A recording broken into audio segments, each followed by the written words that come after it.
We started her with tap dancing because we figure by the time she grows up, it'll be the 1930s again. And yeah, she'll have this thing she can do that nobody enjoys watching. Do you know who the audience is for tap dancing? The parents of tap dancing students. That's all of it. Because we all have to go to the show at the end of the tap dancing semester. And they have a big theater show, and all the kids get up there. They all tap dance in groups of threes. There's about 6,000 kids. They do about 20 minutes each. So the show's about 7 months long. And everybody dies at the end. But you go because you want to see your kid tap dance. Because that's an amazing thing. Because this was a baby. She was just a baby. She was just like, that's it. And now she's going like this. It's amazing. But you gotta watch all those other kids that you don't love at all. You gotta watch people, grown-ups do it. There's grown-up adult students and they get up there, get off, nobody's here to see you. Nobody. Your parents are dead, you're 52. Nobody came from work, nobody came from work.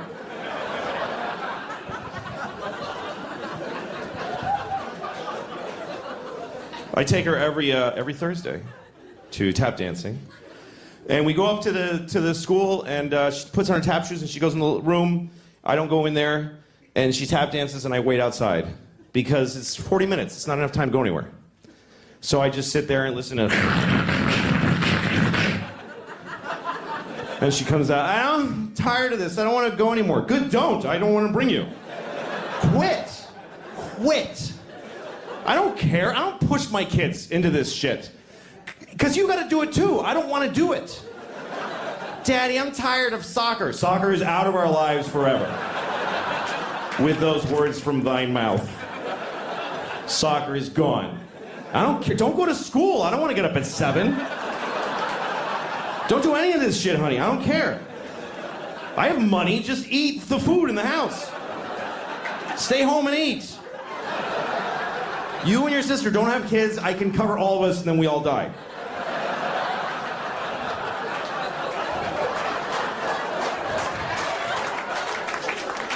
That's my goal. I want to make enough money that we can just lock the door and eat the food.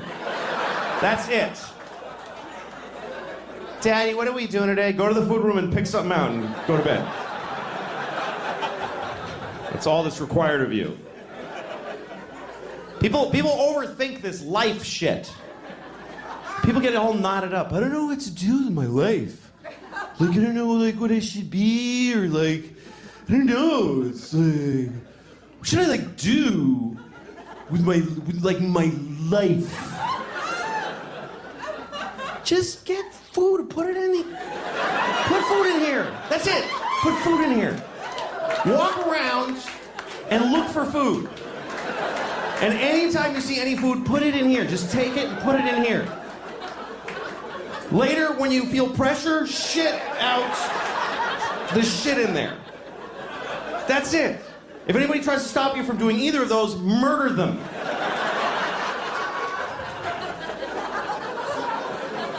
That's it. Doesn't have to be more complicated. Do it till you're died, till you're dead, till you're dead, died, dead. I don't know how long I'm gonna live, I have no idea. You don't really ever get to find out. You never get to go, okay, I'm dead, so 80. You don't ever get to have that thought. This is it. You get to go, this is probably it. That's your last thought. This is probably it right here. Yeah, well, we're all gonna die at some point. It's true, man. And you find out at some point, it's an interesting thing about human beings that we live with the knowledge that we're gonna die. I found out when I was 7 that everybody dies. My grandfather told me. He said, everybody dies! I wasn't even talking to him.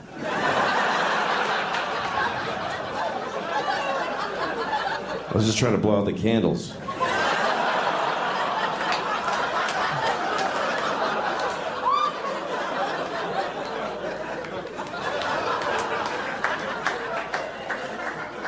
Now, I was 7 years old when I found out that everybody dies. And I was excited. Not because everybody dies, but because I knew it. I was excited because I knew I was young to know that everybody dies. I knew that most of my friends didn't know, and I thought, I want to tell them. I want to be the one that tells everybody. I especially wanted to tell Benji, this kid across the street from me. There's this kid, Benji. He wasn't my friend. I was 7 and he was 6, but if I ever came out in my front yard, he would come out and I'd be like, oh, here he comes. Just hated him. Hated him. First person I ever hated. Like visceral hate. To me, he was a piece of shit cocksucker asshole. That's what he was to me. And I didn't even know any of those words. I just had that like as a raw feeling with no way to say it. I was too young for the feeling that I had. And then I heard somebody say piece of shit cocksucker asshole. I was like, Dad, yes, thank you. That's what that, yes. That's how, yes. Anyway, one day I was in my front yard and piece of shit Benji comes across. And he says, I got a new bike, or something like that. And I was like, you're gonna die someday.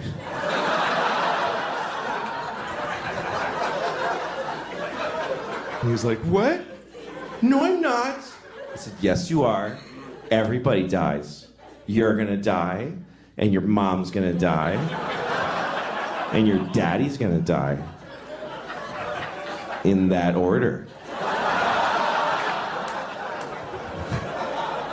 He was really upset, and he starts running. It's still funny to me. It still makes me laugh 40 years later. I can still see it so clearly, and it still makes me laugh. Run, Benji! You can't run from this shit, bitch! It's gonna get ya! I wonder if he's dead. Anyway, so he came back with his mom. His mom's so angry, and then I was scared. And his mom came over. What did you say to him? And I said, I told him that everybody dies. And she goes, well, that's not necessarily true. I was like, what? She says, well, some people die, but not everybody does.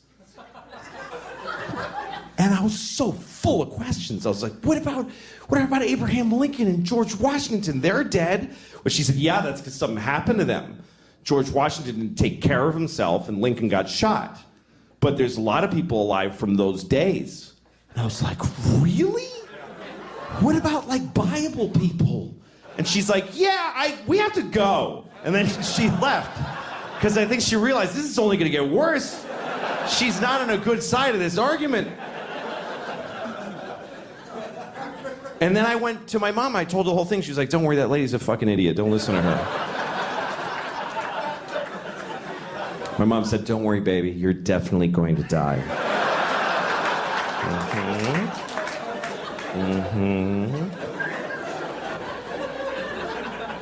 People from the Bible. I wonder if people in the Bible knew they were going to be in the Bible. Like, guys, this is totally going to be in the Bible.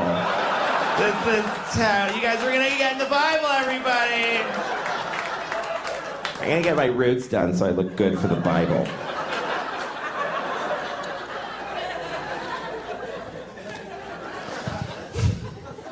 Yeah, my dog died recently. I had to tell the kids that the dog is dead. That's a tough thing, telling your kids that the dog died. You got to tell them at some point. You can't just keep going. What? No, where you go? Whoa, there he goes. I don't know. He's that little scamp. Go get him. Told my kids the dog died, and we dealt with it. And I was proud of them how they expressed their feelings about it. They cried. I was proud of them how they dealt with their feelings and what they said about it and how they processed it. And I realized this was a positive thing. That's how you start thinking as a parent. A lot of things you don't think of would be positive really are because a dog dying is an opportunity to deal with death with your kids. It's like a dry run for grandma. It is. It is. Dog dies, you talk about it, you deal with it. Later on you go, so you know all that stuff we talked about the dog? Yes, so grandma now.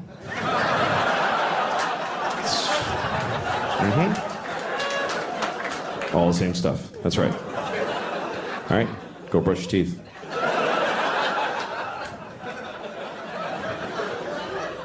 I had a dog when I was a kid, and he hated me. And it really hurt. It's a true story. My dog hated me. And I wanted a dog so bad. I was like 10 years old. I used to beg my mother for a dog. And she just would say, like, you had one when you were a baby and it died. It's fine. But finally, she said, you can have a dog if you keep your room clean for a month. And I was so excited because I was like, I'm getting a dog. I told all my friends, I'm going to get a dog. All I have to do is keep my room clean for a month. I lasted about a week and it just went to shit. I couldn't do it. And I tried like 3-4 days. I couldn't do it. And I got so depressed. I was like, I'm 10 and I already know my life is gonna be shit because I can't do anything.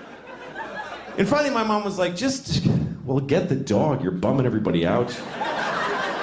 So she got us a dog. And the dog looked at me and he hated me on sight. And I worked hard to take care of this dog. I was kind to him and he still hated me, which hurt. That's why it hurt. Because he must have just hated like who I am inside.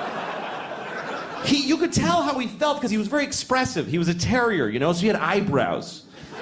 Like, I'd walk in the room and he'd go like, oh, fuck, I can't. And he would just leave.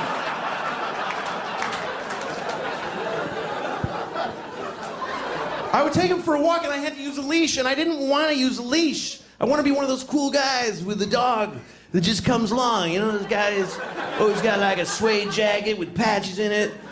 And like scratchy hair, and he's like, hey, and gets in his old pickup, and he's like, come on, dog. He goes like, you know those guys that can whistle, that cool whistle? Whatever. Woo!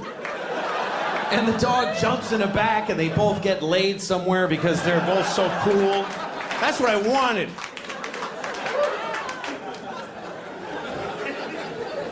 But my dog would go for a walk, and the leash was like taut, like this. It wasn't even like, yeah, we're friends. It was like, Jim, I'm far from this kid. Can I get my face? He would be choking himself the whole thing.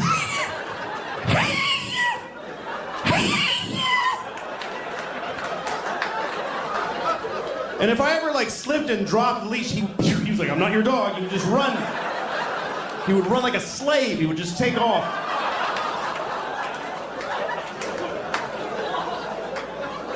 That's how he ran. It's an apt description. That's how he ran. He didn't run like a deer. This is how deer ran. He ran like this.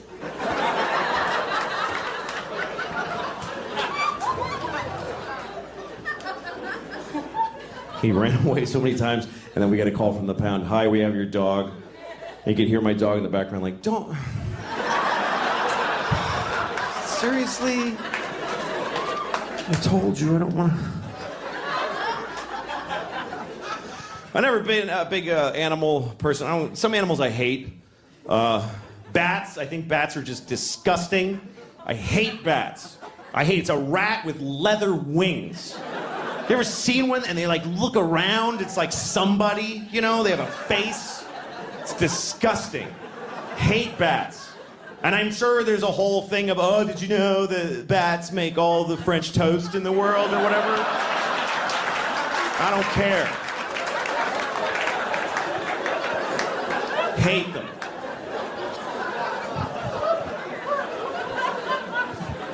I had a bad bat experience. This summer, we rented a house this summer. I got a house for me and the kids. My ex-wife and I, we share custody of the kids. And so the summer, 1 month they go with her, 1 month with me. So I got a nice house in the country. And it was beautiful. The kids loved it. But the kids go to sleep at, 8 o'clock at night. So I'm just laying awake, terrified. Terrified. I'm so scared in the country because it's just quiet and it's just mystery and trees and darkness. I live in New York City. I feel perfectly safe there. I'm surrounded by murderers and child molesters and Jews. All right. I mean, there are a lot. There's a bunch of those. But so one night I'm in the country house and I'm just laying awake, just begging for the fucking sun to come up so I can sleep through my days with the kids. And I'm laying awake, and my bedroom's above the kitchen, and I hear this. I swear to God, I heard this sound. I heard, "What are you singing?" I heard that, like clear as a bell. And immediately my heart is pounding. I'm like, I'm going to have a heart attack right now. Because there is a witch in the kitchen. First of all, there are witches. I have no doubt in that moment. There's witches. That's how easy it was to flip me over. There are witches. And there's one in the kitchen. And I gotta go down there. I can't just go down there. They like kids. She'll get the kids. So I go downstairs. I'm terrified. And I'm standing outside the kitchen door like this for like an hour. Too scared to go in until a little bit of logic seeped in and told me even if there is a witch in there, she wouldn't just make a noise and then just stand there for like an hour. So I go in, there's nobody in the kitchen. And then I hear the noise again, and it was the dishwasher. The dishwasher has weird tubes, and when the soap goes through them, it's kind of vocal. I don't know why, but it goes... It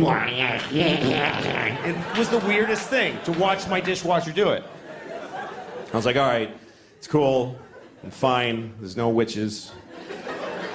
I'm about to go upstairs, and a bat, a fucking asshole bat, picked that, he's like, and he just flew right by my head like this, and I went, ah! I just fell on the floor. Ah! And I crawl into the closet, I close the door, and I call 911 right away. I don't know if you ever call 911 and you don't realize till they answer how you shouldn't be calling 911. 911, tell us your emergency. Hi, I'm sorry. I'm very sorry to be bothering you. This doesn't qualify. The lady's like, sir, what's the problem? I said, there's a bat in my house. And I don't like it. And she was nice to me, because it's country 911. If you call 911 in New York City, there's a bat in my house, they'll be like, sir, we'll send a car right over to shoot you in the face. But she was nice. She's like, sir, we understand. You're divorced, you're overcompensating with a country house. You're in over your head. She said, call this guy. She gave me a number. She said, call this guy. He's a guy who takes care of bats. He's a man whose bats are his focus. Felt like she was doing a lot of work to not say Batman. Like she was kind of going around. He's a male human who bats are his... I'm not gonna say Batman, I don't wanna say it. So I call the Batman, and he comes over, and I'm in the closet looking through the crack, and the bat is on the ceiling, hanging upside down, and he's just looking around. It's the most disgusting thing. And so finally there's a knock at my door, and I crawl to the door, and I open it, and he's like, hello. And he says, where's the bat? And I'm like, So the guy walks over, and he just takes the bat. That's it. He just took it. He's like, all right. Like, yeah, you pretty much nailed it. That's amazing. It's like I called somebody and said, help, there's a box of tissues on my table.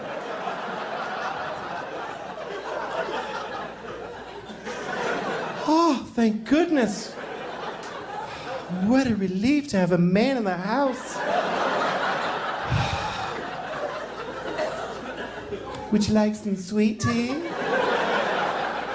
Wasn't expecting company. Oh, my robe fell open. He saw my breasts. Ooh, what do we do now, Mr. Batman?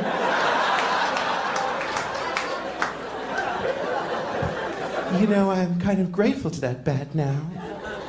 Now that you're going to fuck me.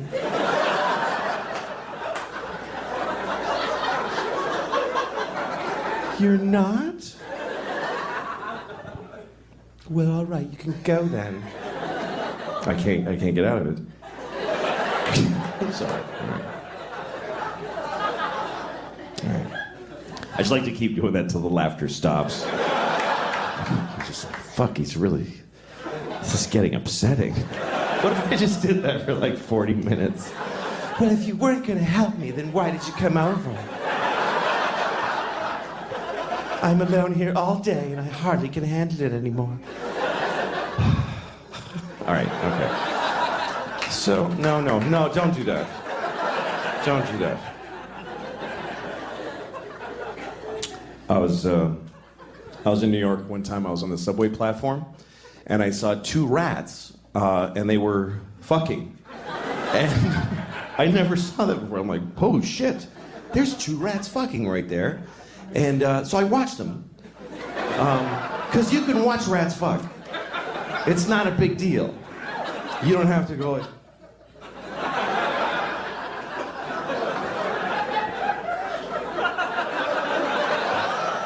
You can really just totally just watch them. Let's see. Anyway, I'm watching them. I'm just curious. I mean, it wasn't surprising how they do it. It's not like she's on top going,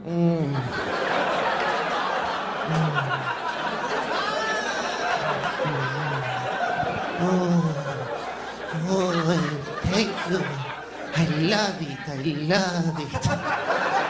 Oh, I think this is a Japanese rat I'm doing. I don't know. oh, it's so good to fuck you. Oh, come on, Ricky, do me. All right. Anyway, it wasn't anything like that. It was a pretty standard rat fuck. Just, he's on top, kind of smushing her into the pavement. And she's like... And I'm watching him. I didn't like miss my train, just while I was there. Because I was curious. That didn't turn me on, I was just curious. Because I want to know, what is it going to be like when he comes? That's what I wanted to know. What is it like when a rat comes? Is it just a biological thing, just a dispassionate kind of just, me, and then he just goes home? Or is it like, oh, fucking yeah, is it like, is it, is it ecstasy? Is it an orgasm? And I told that story to a friend of mine, and she was like, well, what about the girl rat? What about her orgasm? Why don't you empower her and wonder how she comes? What are you, crazy? Girl rats don't come. There's no way the girl gets to come when rats fuck. First of all, he's not gonna hold out for her. He's not that kind of dude, you can tell.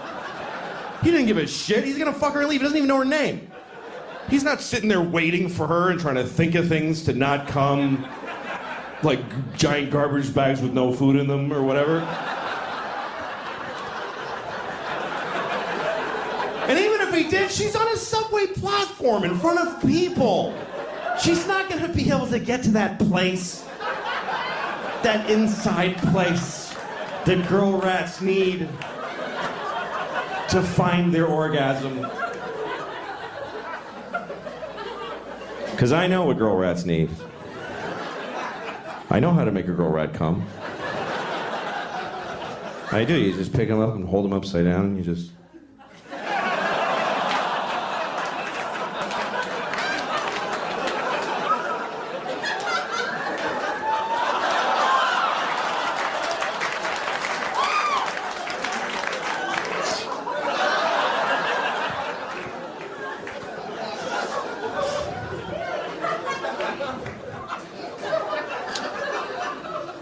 Just to be clear what I was doing there, I just want to make sure you know, I spit in her mouth while I played with her little asshole.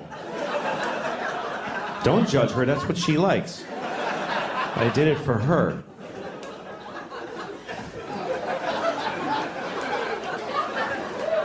I was watching The Wizard of Oz with my daughters, and I know that's a weird couple of stories to put together. Fingering a rat's asshole to orgasm and watching The Wizard of Oz with my daughters. But they happen to have happened one right after the other. Most things that I do right after I made a rat come. That's what I do at night. It's the only way I try to help. All right. So, let me just tell you this first. I was at a place to eat and dinner in New York, and I heard these two women talking, and one of them is talking about the guy she's dating. They were about 21 years old, like NYU students, and so she's talking about it. You know, a lot of times I'll hear this, a woman talking about the guy she's dating, and she runs down the stuff that's not satisfying. the things she doesn't like. She's like, he's just, I text him and he like doesn't like respond right away, and then when he does, it's like whatever. So that's weird. And then like I saw him and he's just being weird, and so then he like called me. He's like, I'm sorry, I'm weird because it's like weird right now. And I was like, whatever. It's just weird.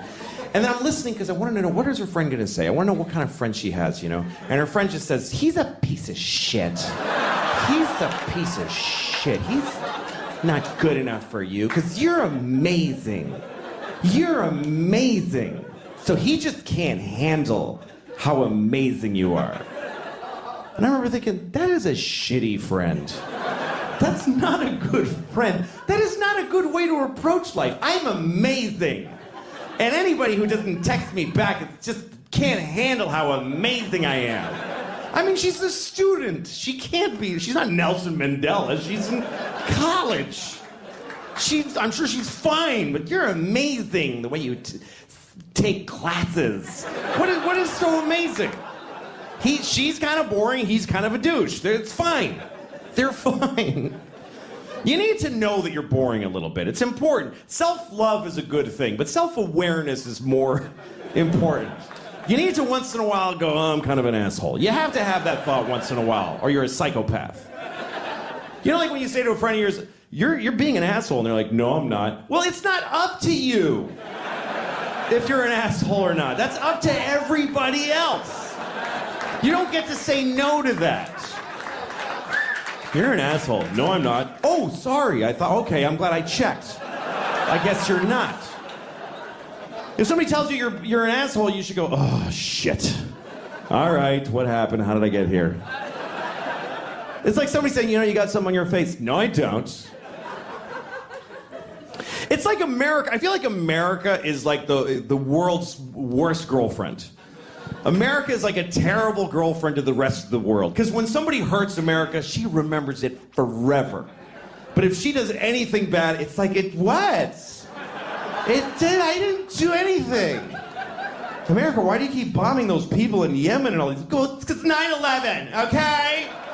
9/11. Shut up, asshole. Okay, well, you killed hundreds of thousands of people, so I think, yeah, no, but 9/11. Fuck you.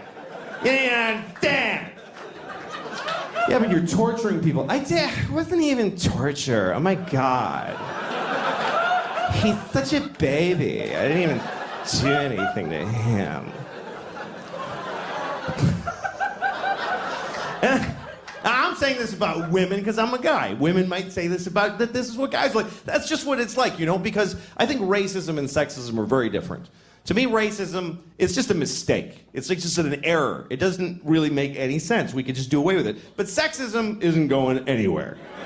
Because sexism is way deep the fuck down inside. So it's just the way we feel about each other. It's, women! Women!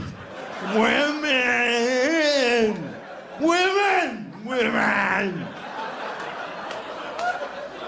And you're like, man! Man, man, man, man, man, man, man.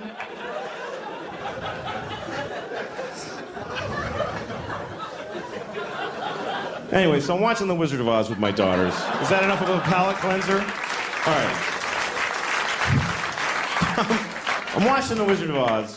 I don't know if you've seen it. It's about a little girl named Dorothy. A very sweet little girl, played by an alcoholic older lady, who lives in Kansas. She has a dog. She's very upset. And she keeps telling, my dog! And everybody's like, this is a farm. We're working. Leave us alone. And then there's a tornado, and they all run inside, and they barely look for her. It's unbelievable. It was so upsetting to me when I was a kid to see this movie. Because Auntie Anne's like, Dorothy! Okay, fuck it. And she just goes right inside. Bolts the door. Unbelievable. So Dorothy goes up to Oz. So here's the thing. I was watching the other night, and there's this one moment that really stunned me. It's when Ray Bolger played the Scarecrow. He just got ripped apart by flying monkeys. And he's very upset. And he has this performance that's way over the top, even for this movie. Do you remember that moment the Tin Man comes over? What happened? And he's like, well, first they tore my arms off, and they threw them over there. And then they tore my legs off, and they threw them over there. And I've seen this movie 1,000 times. But for some reason this time, that moment made me go, oh, shit. That was a lot. And I started to wonder if Victor Fleming, the guy who directed The Wizard of Oz, if he had a moment during the filming of the movie where he was like, I think I gotta have a word with Ray. Because that's getting to be a lot. All right, let him do another one. Okay, action. What happened? Well, first they tore my arms off, and they threw them over there. And then they tore my legs off, and they threw them over there. Okay, cut. Comes over. So listen, Ray. Yes?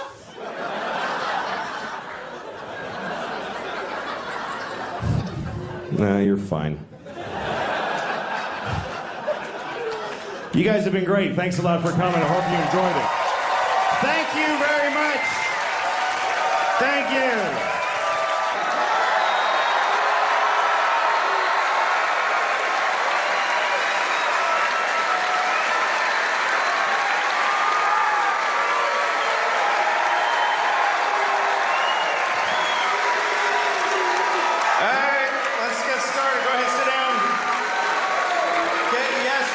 Sit down, we're just starting.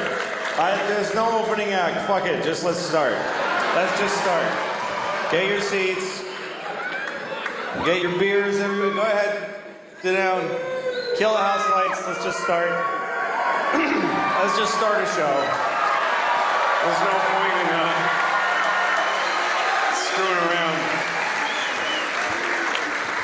I'll do all the announcements that you would have heard.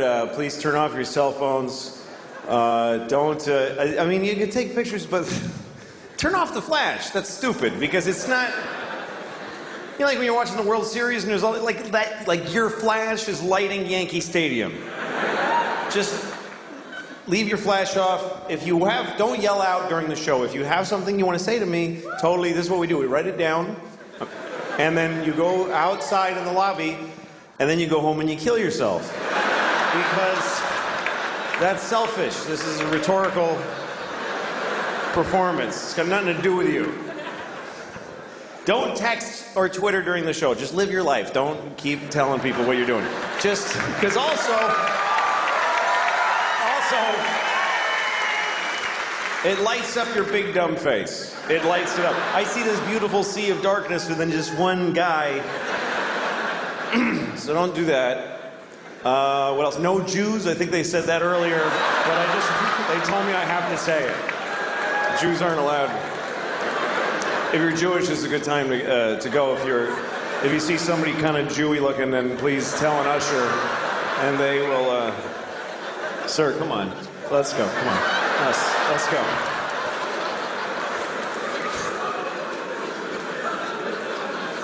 But I'm really glad you're here. This is a sizable crowd. This is a big place. There's about 2,500 people here. And that's a lot of people. That's enough people to be like a sample of the population. 2,500 people is enough people that you're all going to experience a lot. There's enough people here to say that within 2 months, at least one of you will die.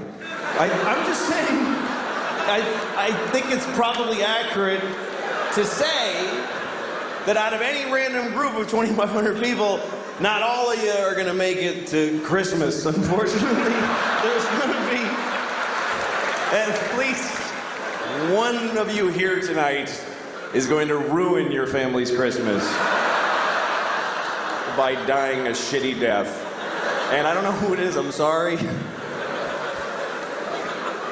I don't know, your death is whatever. Some people, they want you to do things when they die with their, like, I want you to take my ashes and sprinkle. Fuck you, I'm not doing none of that shit. You're dead. I'm not gonna run errands for you after you're dead. You don't matter anymore.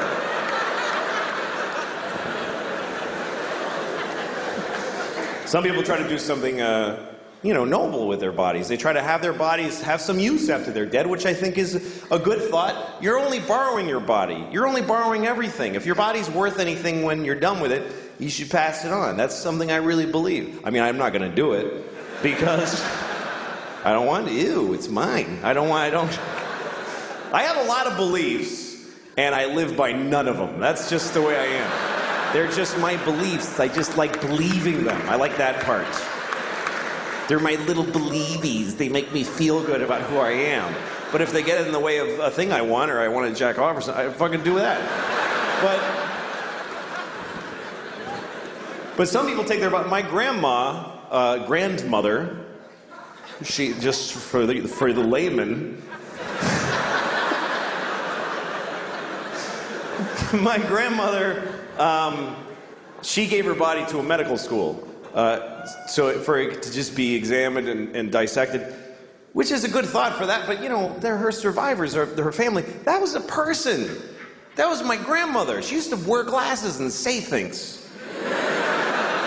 And now she's just shaved head on a metal table with a hungover medical student trying to dig out her pancreas, and he gets an F. Imagine being the body where the kid got an F on you. The teacher's like, "No, you idiot."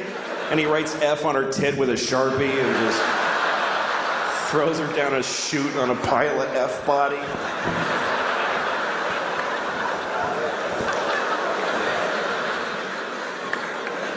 So, I don't care about her. Shut up, idiot. Just shut your fucking mouth. Did you hear me before?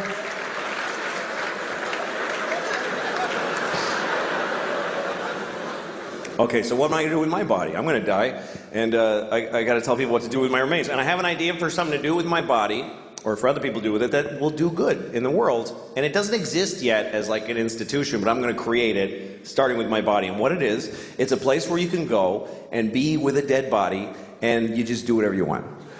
And the point of this is that there are people out there who have sexual compulsions and they can't control them. And so they go and they bother alive people. And this, you get it out of your system. This is the deal. You go in the room, there's nobody else with you, you got 90 minutes, you just do whatever you want. Whatever it is. Shit in my mouth, you want to stick my toe in your pussy, piss on my face, whatever is the thing you got to do. Jack off with the cartilage of my ear, whatever is your heart's desire. I want to be the Willy Wonka for perverts. You can come on my back and pretend that I'm your father. I am dead, I don't mind.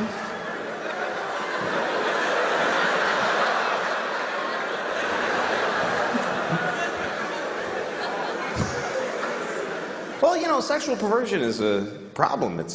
You can't stop it. People got to do what they got to do, and this country's pretty perverted. I mean, we have to jack off to everything. There's nothing that just gets... There's not like sex and then everything. Sex is in everything. You watch the news and there's a woman like telling you, and in Libya. I'm like, yeah, well, tell me about Libya. Fucking tell me about Libya. Say Libya again. Come on, fucking right up to the screen, my flat screen. Come on, say Libya again. It should just be a person in Libya, whatever. Why does it have to all be so sexualized? And music, like everything is, like every musician is attractive. Isn't that a weird coincidence? That everyone who can play music also looks good? I would have thought there'd be like one ugly guy with a guitar who would be amazing, but fucking zero. And there's like teen pop idols who are children. And they're on TV like going, it's a kid! And folks are jacking off to them. Folks. Just folks are jacking off. Well, folks are jacking off to the girls on TV. Some of them are really young. I can't think I don't know their names. I don't have that knowledge anymore. I'm too old. Britney Spears is like, when I think of a teen idol, is Britney Spears. That's how old, because she's my age now. That's how long ago that was. She caught up to me. when I was 35, she was 18, and now we're both 44 years old. So that's how little I know about who these people are. I was thinking the other day, what if there was a baby who was born, and there's been a lot of fucked up babies. There's all kinds of babies born. There's been babies with, connected at the face to a dog or whatever. There's been babies with 3 legs, with hands on them. There's been Chinese babies. That's the worst thing I ever said. I think I just finally said the worst thing I have ever said. That was totally unredeeming and horrible. And it feels good. It feels good to have found the bottom. It's a comfort in knowing that I just said the worst thing I'll ever say in the rest of my life. It's good. All right.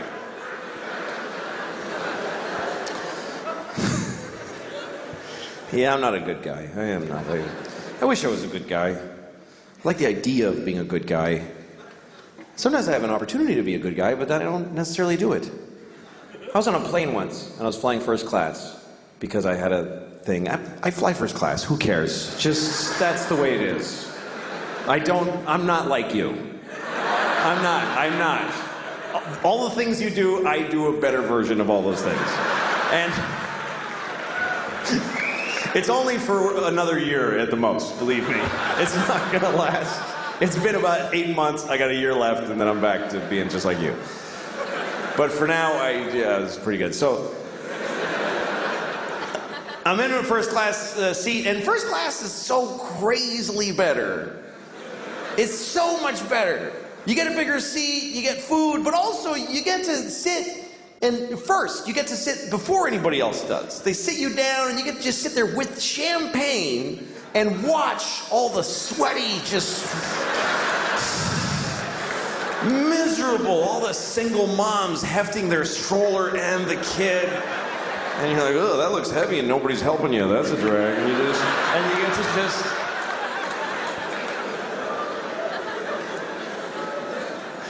Anyway, so I was on a plane, I'm first class, and a soldier gets on a plane. I see soldiers fly all the time, because that's how they get to the war. They fly on a shitty airline. You think they get to go in a cool green plane with a red light and go, go, go! No, they just go to Delta, and they just wait in line to go to a war.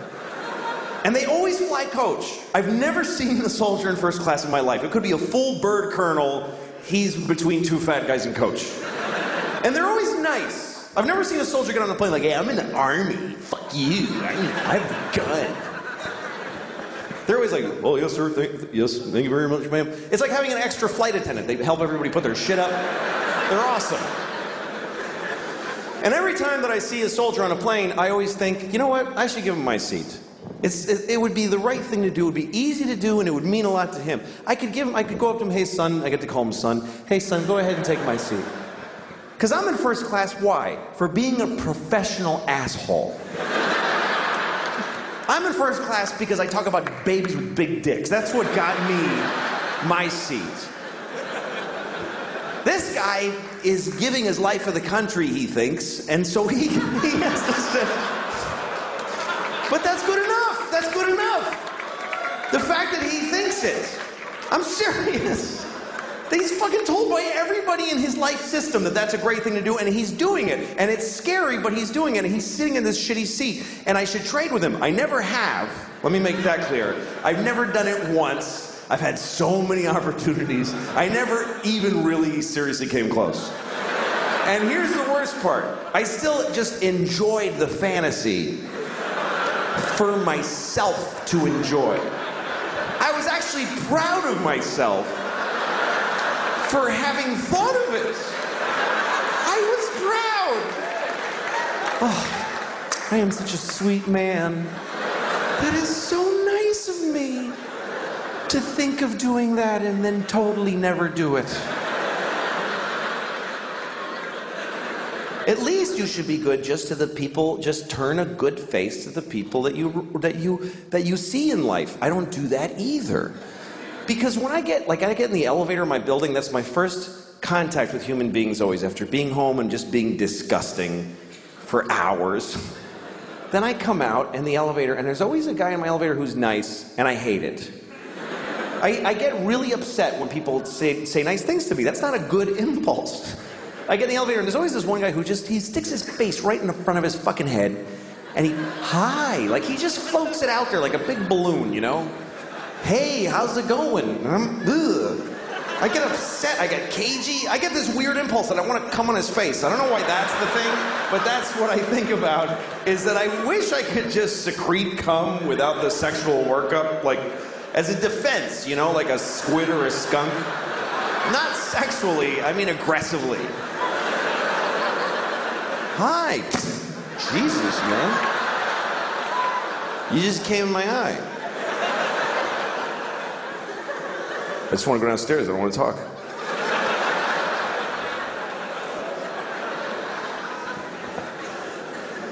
All right, this is going a little off the rails. I don't remember what I was trying to say. I'd like to be a better person. I would. I'd like to be a better person.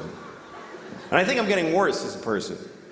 Because as you get older, you start finding out, like, let me give you an example before I rented a car a couple of weeks ago in Los Angeles, had the car for a few days, and then when I went home, I had to drop the car at the rental place. You know, you gotta go to the rental place that's off the airport, give them the car, give them your thing with the mileage, you gotta get on a bus, and then go to your terminal and check in. I was late, and I was worried about missing my flight, so I knew I had no time to do any of that. So I never did this before, I just drove my car right to the terminal, and just left it there. And I got on the plane.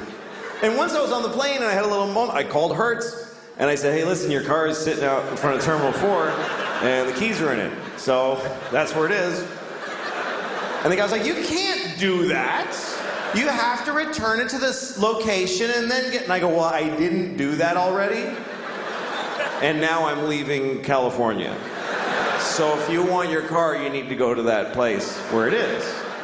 And he was like, oh, Jesus, man. All right, we'll get it. And that was the end of it. And I realized I could do this every time. Every time I rent a car, because of course they want you to do all that shit. But if you don't, they still want the car back. They're gonna send a dude. You could drive a car till you don't want it, just get out of it while it's moving and just walk away. Well, I don't feel like being in that car any longer. Just call Hertz, hi, your car is drifting into the intersection of 28th and Broadway. If you're interested, it's now your problem.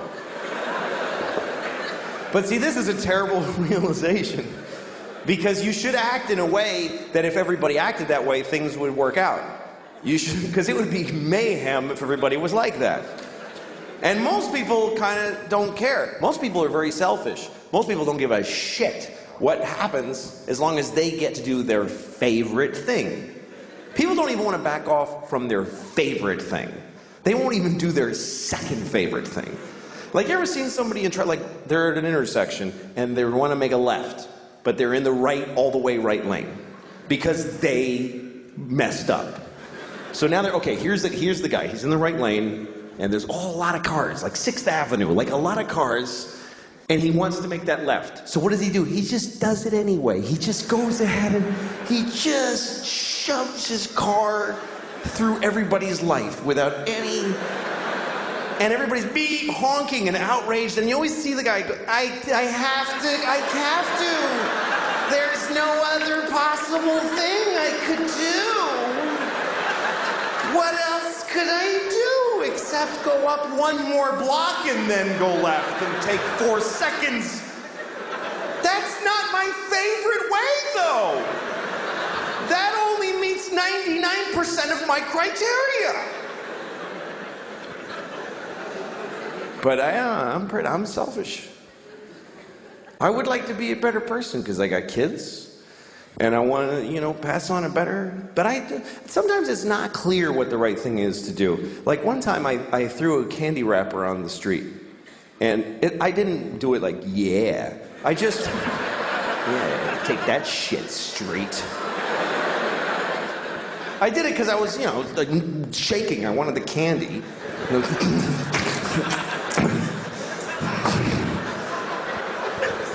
Anyway, I was with a friend who said to me, "You just littered on the street. Don't you care about the environment?" And I thought about it and I said, you know what? This isn't the environment. This is New York City. This is not the environment. This is where people live. New York City is not the environment. New York City is a giant piece of litter. It's like the giantest, next to Mexico City, the shittiest piece of litter in the world. Just a pussy, runny, smoking, stinking piece of litter. So if you have a piece of litter, what are you supposed to do with it? You should throw it on the pile of litter. Because if you don't, if you put it in a receptacle, then it gets collected, and it gets taken to a dump and a landfill, and then or it goes on a boat, and it goes out and gets dumped in the ocean, and some dolphin wears it as a hat on its face for 10 years. This hat that never dissolves on its face. Oh. Jesus.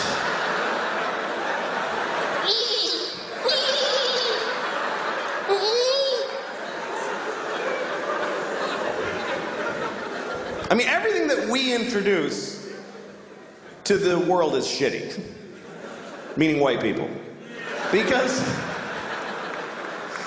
I really think that white people are from like another planet. Because when we came to America, it was so nice. It was just Indians, and they weren't even Indians.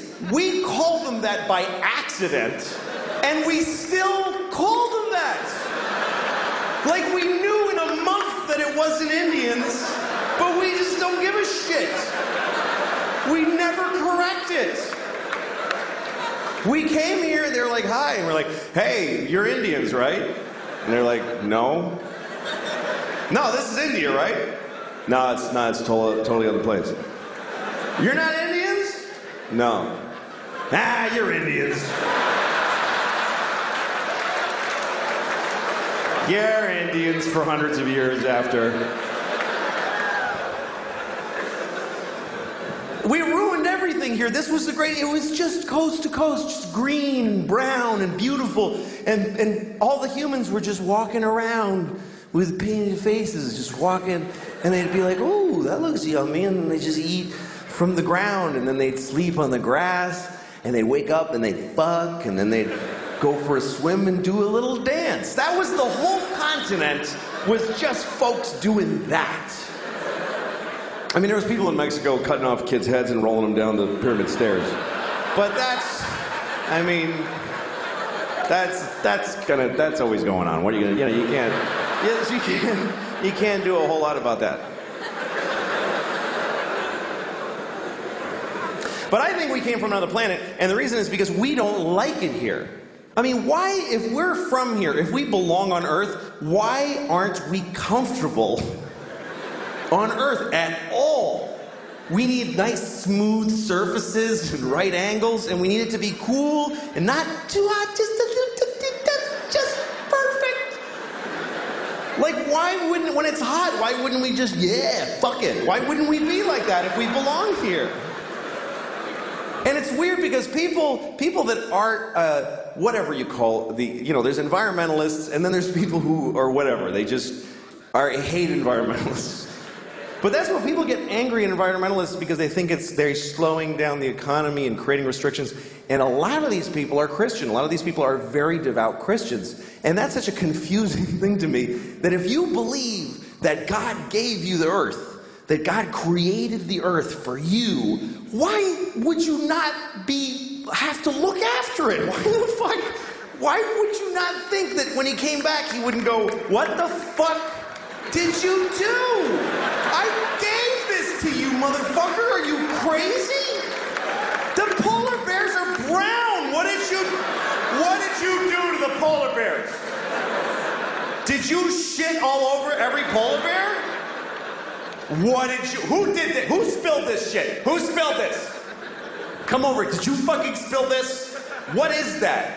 It's oil. It's just some oil. I didn't mean to spill. Well, why did you take it out of the fucking ground? because I wanted to go faster. I'm not fast enough. And I was cold. What the fuck do you mean cold? I gave you everything you needed, you piece of shit. Well, because jobs. What is a job? Explain to me, what's a fucking job? You go, like, you work at a place and when people call when their game doesn't work and you help them figure it out. What do you do that for? For money. What do you need money for? Food. Just eat the shit on the floor. I left shit all over the floor. Fucking corn and wheat and shit. Grab it and make some bread. What are you doing? Yeah, but it doesn't have like bacon around it and like I like when it has like bacon on it and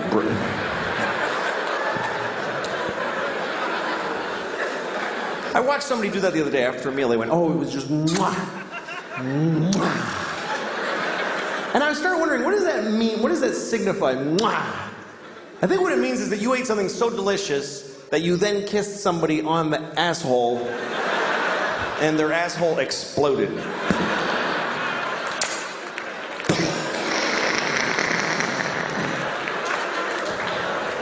That's some good eating. That's a nice sauce. Is that good? Yeah, let me show you. Shit! Let me have some of that. That just destroyed my anus. Anyway, you know, I got kids and, sort of what I'm trying to say. It's hard having kids because it's boring. That really is the hardest part of having kids. Ask any parent, what's the hard part? Is it looking after their health care? Is it making sure that their education? No, it's just being with them on the floor while they be children. It's just, they read Clifford the Big Red Dog to you at a rate of 50 minutes a page, and you have to sit there and be horribly proud and bored at the same time. I hate Clifford the Big Red Dog. I hate him. There's 50 books about Clifford the Big Red Dog. 50 books. There's 7 books about Narnia that cover the birth and death of a nation and mice with swords and a lion who's a god. They did it in 7 books. 50 books about Clifford the Big Red Dog. And they all tell the exact same story. Look how big this dog is. That's it. That's it. Look how big this dog is. It's the whole book. Here's how big he was at the firehouse. Here's how big he was at Thanksgiving. Who gives a shit? You just drew him big. You just on purpose made him bigger than people. It should be, look how big I drew the dog in this book. Isn't that a mistake? There's no story. You maybe even just drew him closer to the page. I don't even know if you did it honestly. Tell a story about Clifford. Make something happen where maybe he steps on a policeman and shatters his spine and it's devastating to the community. He hangs on for 2 months and then dies. And there's a whole, you know, funeral with bagpipes and everybody's crying. And Clifford gets the death penalty and there's a whole book about his appeal process and how he found Jesus, but everybody said it was bullshit. And the cop's wife was like, I want that dog dead. And then he goes to the chair and they shave all his red fur off, and now he's Clifford the big pink dog. And they put him on a big funny electric chair that the town got together and built.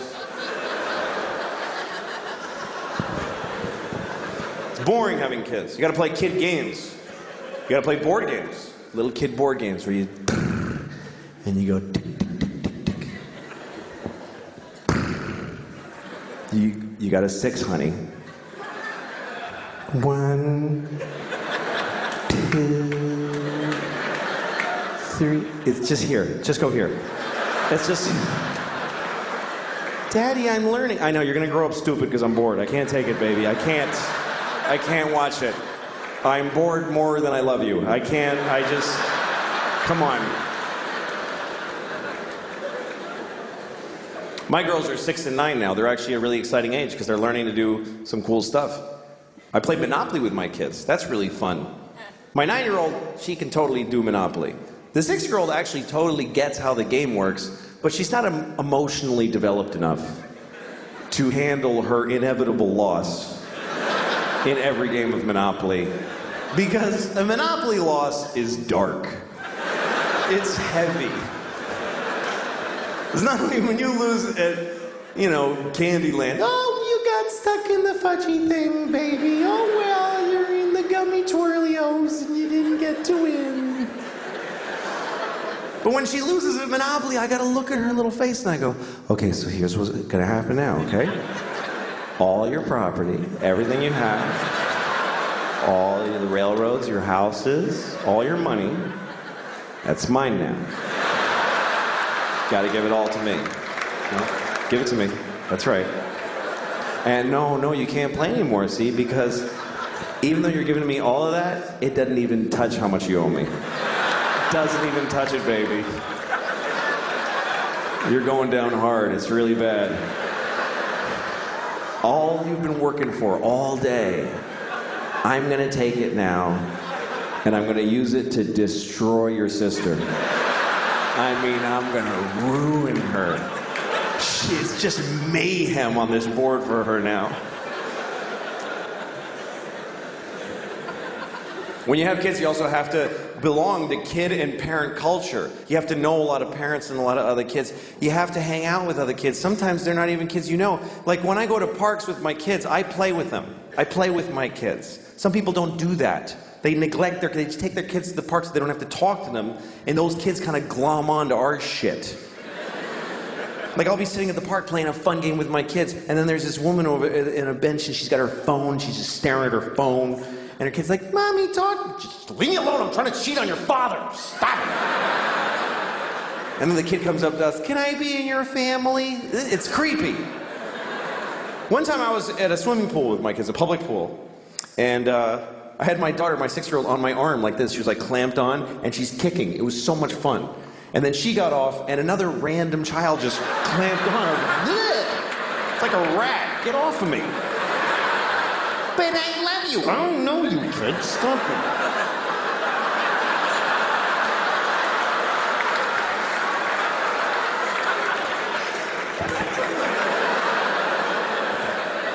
I think the kid's dead. I don't know what happened.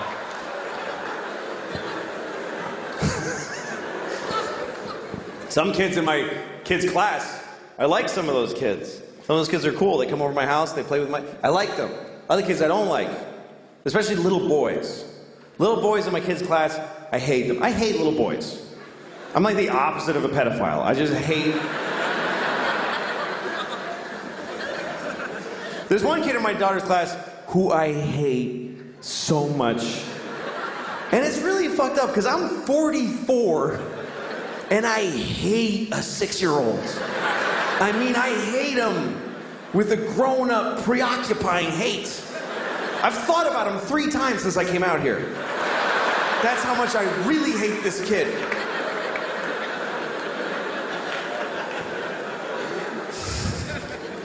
I'm gonna tell you about him, and I have to make up a name because he's a real child who lives in this city, so I have to make up a name in order to tell the story about him. His name is just Xanthopus. Let's just call him Xanthopus. Fine. Okay. He's in my daughter's class. They're in 1st grade. And when we take our kids to class, there's a little procedure. You bring your kid to school, and they have their backpack and their jacket, and they go to their cubby, and they take it all off, and they put it in the cubby. Then they take their the homework folder and their lunchbox and put them in the bins. Those are their little responsibilities. You help them do it, so they'll blah, blah, blah, blah. But Xanthopus... When he comes in, he doesn't do none of that shit. He just walks in and just sheds it all. He just...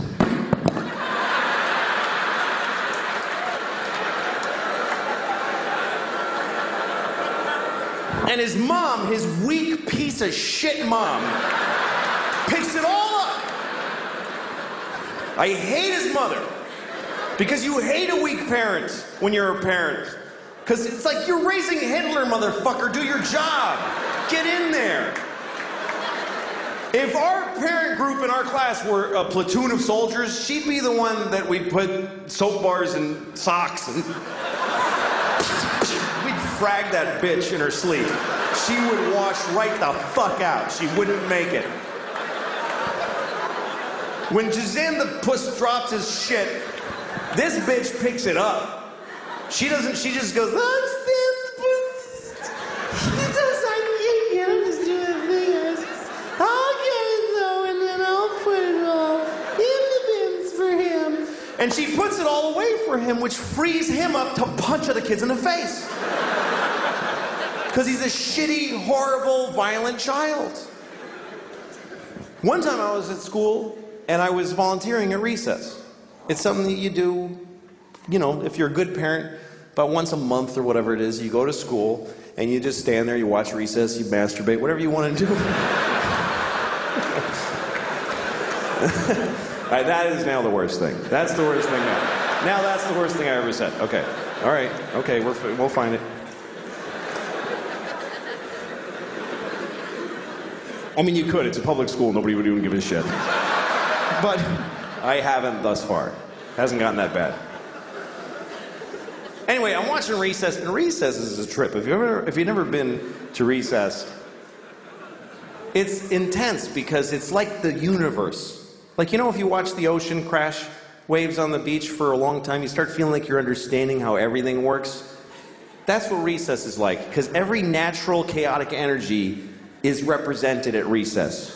There's kids swirling around in these big roiling crazy things. There's one kid just spazzing out, just some singularity kid, just a binary system of two kids holding hands and they're running and just clotheslining every child at a certain height. They're keeping a uniform height to the playground. So I'm watching Recess, and I see Jazan the puss, and he's walking with this evil... This kid is like evil, stuck out of time. He's like... I always picture him in a gray fur coat with bones in it, and lots of rings from people that he killed, and just walking. And then I see my daughter, and she's standing there just by herself, and there's Jazan the puss, and I know he's going for her. It was like an action movie thriller. It's like, dun, dun, dun, dun, dun, dun, dun, dun. And I think to myself, I gotta go there, and I gotta protect her. But then I thought, let him do a little something first. Let him do just a little something, because I want this kid in my life. I want a reason.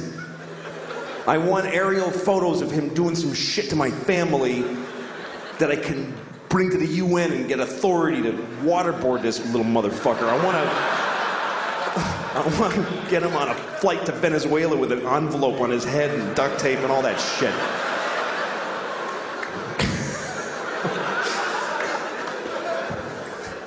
So anyway, he goes for her, grabs her arm, starts twisting it. She goes, nah!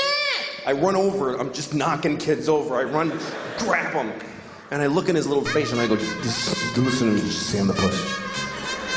If you ever in your life touch her again. And as I'm doing this, I realize this is not cool that I'm doing this. This is totally inappropriate. It's really wrong.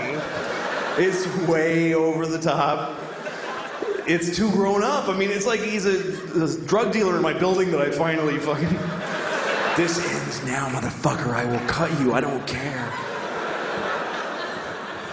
And he just starts crying pitifully, and I just walked away from him. I just got away.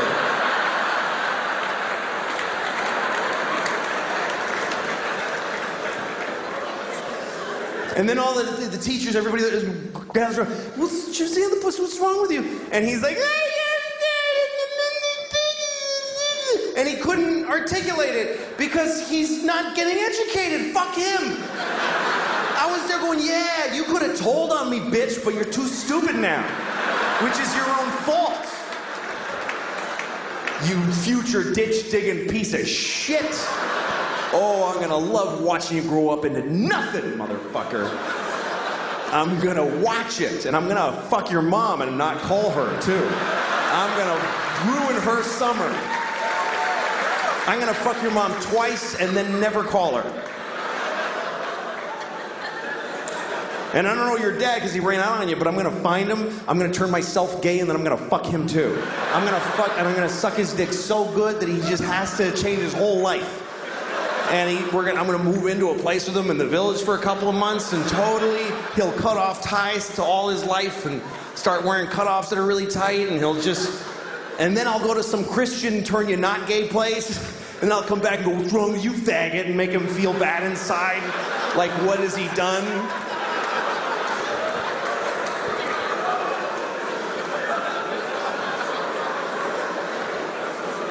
You gotta protect your kids. You gotta protect your kids.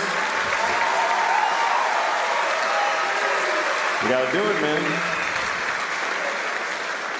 A lot of people talk the talk, but, a lot of people say that shit. I would throw myself under a bus for my... Oh, yeah? Would you fuck another kid's dad and confuse him sexually and yourself sexually in the process? And use homophobia that you hate against another person just because some kid shoved your kid for a second? That's my baby girl. I gotta do it, son. I gotta suck that dick. That's my baby girl. I gotta do it for her.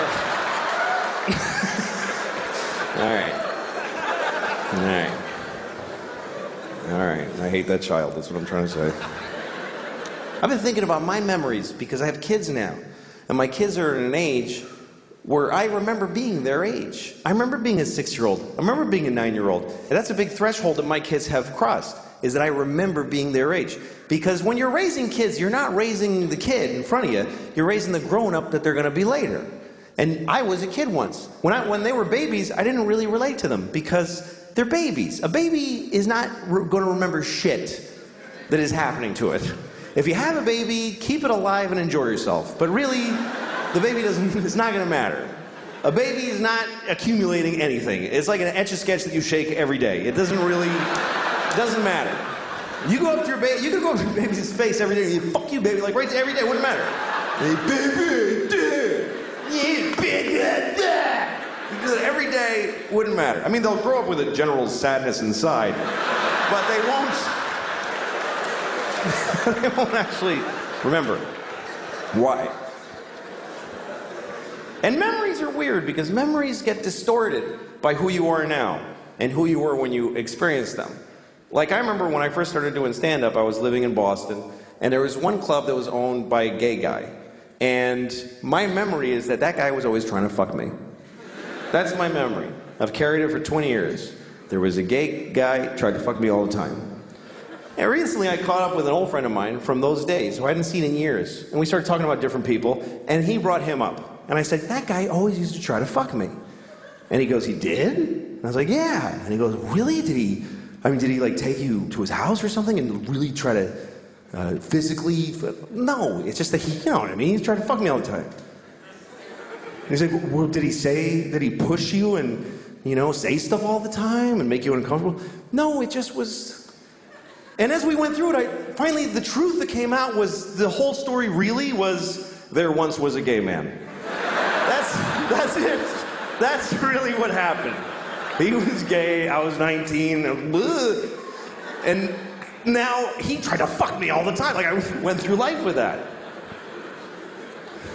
But I'm trying to remember, what is my first memory? Like, how far did my memories go? And I remember my first memory, I was 4 years old, and I was standing in front of my parents' house, and I was shitting in my pants. I was just shitting a massive, terribly painful shit. And I was halfway through the shit. That's my first memory, is being halfway. The first half of the shit, I don't remember it. That's still in the ether of infancy. The center of this shit was so wide that I actually came online as a result of the anal pain that I was experiencing. It actually awakened me into the stream of consciousness I'm now living. That's how my life started. That's who I am.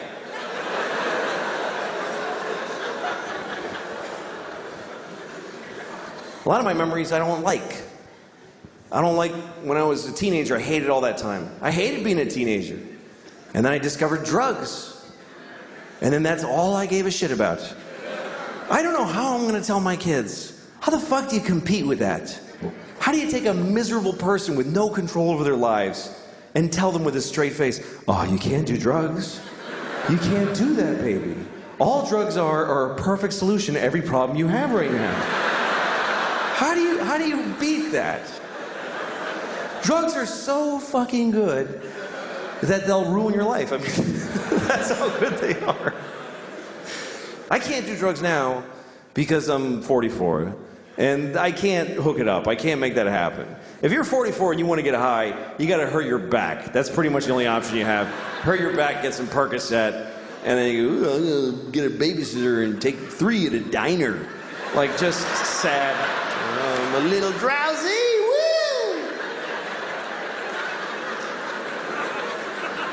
I never really could have like I wish I was a drunk. Like that, I love romantically the idea of being a real drunk in my bathrobe all day. Everybody who loves me is always crying. He's destroying himself. I can't watch anymore. Shut up then. Showing up at my kid's school play halfway through. You show who you are, baby! I wish I could be that guy. But I can't drink because I just get tired. I go to sleep. I don't know how people drink and then do shit. Like when I see movies or TV shows where there's people in an office having a power meeting and they're clink, clink, they're making a drink in the daylight with a tie on. Well, Senator, hope you play ball with us in this construction deal, if you know what I'm saying. Yeah, well, I'll see what's in it for me. How is the next scene not all those people just lying on the floor like, oh, fuck. I can't believe I drank whiskey at noon.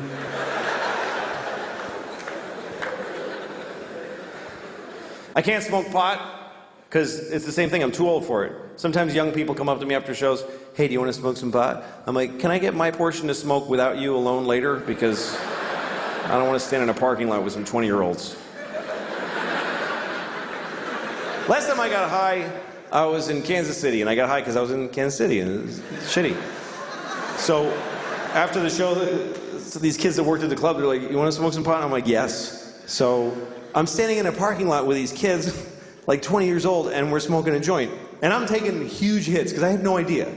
I didn't know they'd been working on this shit like it's the cure for cancer. I didn't understand the fucking technology that's gone into making pot so powerful. Because when I was a kid, you could just smoke a joint for a while. Now you take 2 hits and you go insane. It's not doable anymore. And I was taking big hits, like big 1970s jean jacket, Bad Company hits. Here come the jesters, 1, 2, 3. It's all part of my fantasy. And I'm like, yeah. And even the kid with the wooden hole of no ear, the absence of flesh in his ear with wood, I don't know what that is. Even he was like, "That you should be careful, that's a lot of pot. That's very strong marijuana." Yeah, I'm fine. Running with the devil! Just fucking, and in about 10 seconds, everything just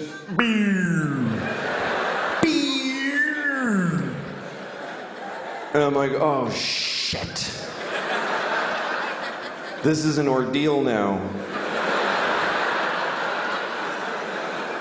I'm not gonna feel okay for a very long time.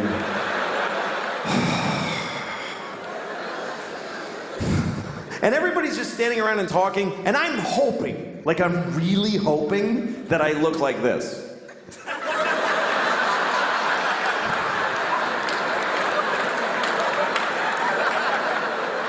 But I'm pretty sure that I was just scanning insanely.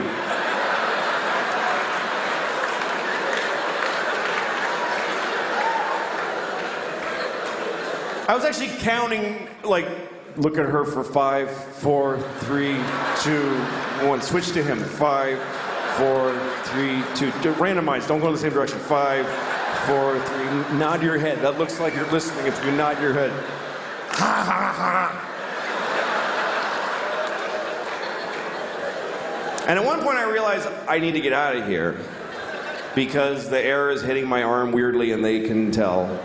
They totally know that I'm not handling the way air is touching my arm right now. Why am I doing that with my hand? That's weird to do that with your hand.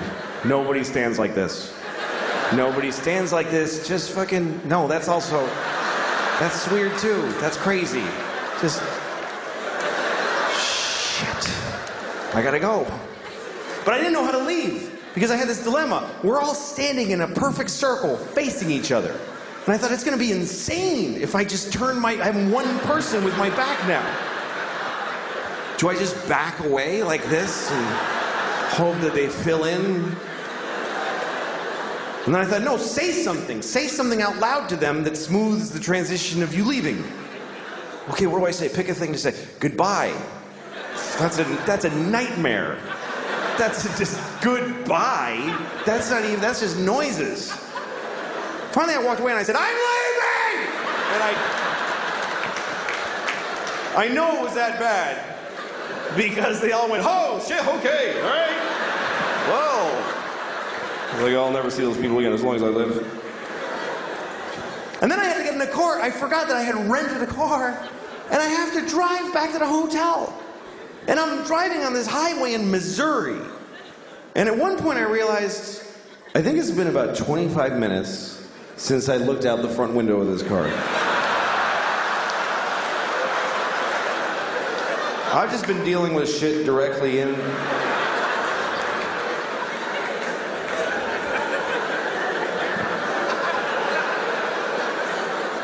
Oh, shit. There's a whole spectrum of responsibility out here. I'm supposed to take part in this. And then at one point, I remember I was at a drive-thru, and I was terrified because there's a lady sticking her head out a window, and she's mad. She's going, sir, sir. I just kept saying, I don't know, I don't know, I don't know. I had the window closed. I had no fucking idea. What part of the transaction am I? Did I pay yet? Have I ordered? Have I been sitting here for 40 minutes just eating at the window and I ate the paper and everything? Sir! And I just went, I don't want it! And I just fucking bolted.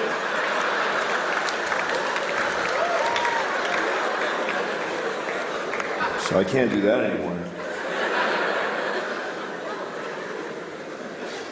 But, you know, you get older and some things you can't do anymore. Some things you don't want to do anymore. It's a nice change. You feel some desires fall away. New things make you happy. But some things don't change, and some things I'm sick of. Like the constant perverted sexual thoughts. I'm so tired of those. Just the constant... She's sucking... It makes me into an idiot. I'm jacking off to morons and then, look at my tits. Yeah, your tits are awesome. It's just a dumb part of life that I'm sick of. It's all day, too. It's just, you can't have a day. I just want to be a person in clothes walking in a store and I just want to go to a library and ask for, hi, ma'am, I'm looking for a book about early Abraham Lincoln, like when he was like, shut up, wrap your hair around my dick and oh, shit. I'm trying to talk to her. That's really a male problem. It's really a male problem not being able to control your constant sexual impulses. Women try to compete. They're like, well, I'm a pervert. You don't know. I have really sick sexual thoughts. No, you have no idea. You have no idea. Because, see, you get to have those thoughts. I have to have them. You're a tourist in sexual perversion. I'm a prisoner there. You're Jane Fonda on a tank. I'm John McCain in The Hut. It's a nightmare. I can't lift my arms.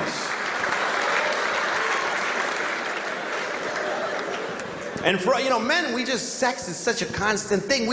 It's not even sex to us. It's just pussy. That's what we call it.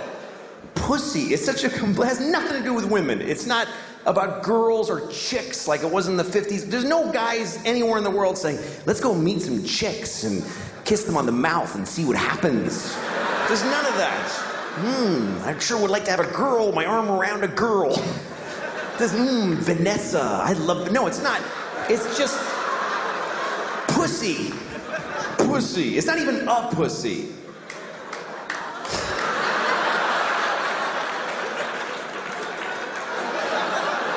It's not some people's pussies. It's just pussy. Like big pink balloon letters in front of our faces all the time. To men, it's just an element of the universe. Like it should be on the chart of the elements. Next to tin and ammonia. PY with an atomic weight of 12 or whatever pussy atoms weigh. The sad thing is that for all our obsession about sex and how much we love it, we suck at it. Men are terrible at sex. It never even occurs to us to do it well. Women just make sex great. Women are the good part of sex. They accept the dick with grace and they turn it into art.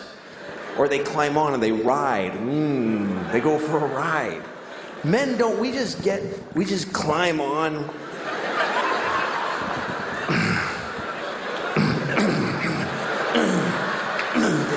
Putting my dick in. Put it in. Stuff it in. Fucking shove it. You ever fuck when you're out of shape? You're like, oh shit, this is... My stomach muscles are not strong.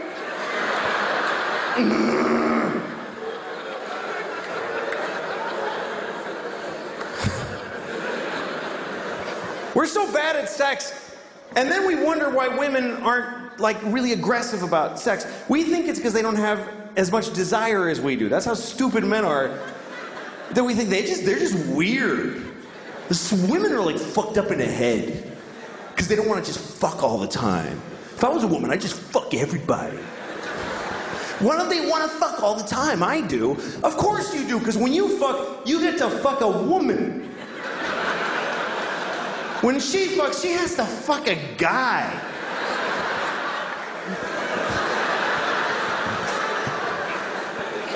Wildly different experience. For a man, 100% of the time he's fucking a woman, it's the greatest thing that ever happened in his entire life.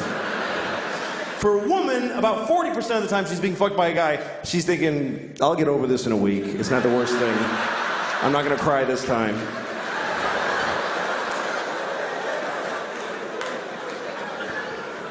Another thing that proves how bad men are at sex is that after sex, you're looking at two very different people.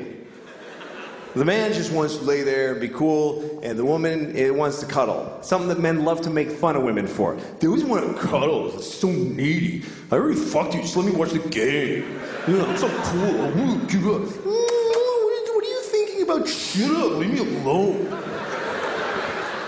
Why is she so needy? She's not needy, you idiot. She's horny because you did nothing for her. You did absolutely nothing. Her pussy is on fire because it's gone unfucked completely. Of course you're fine. You climbed on and went and then rolled off. And she's on you because she's going, something else has to happen. This is bullshit. If you fuck a woman well, she will leave you alone. Thanks a lot, buddy.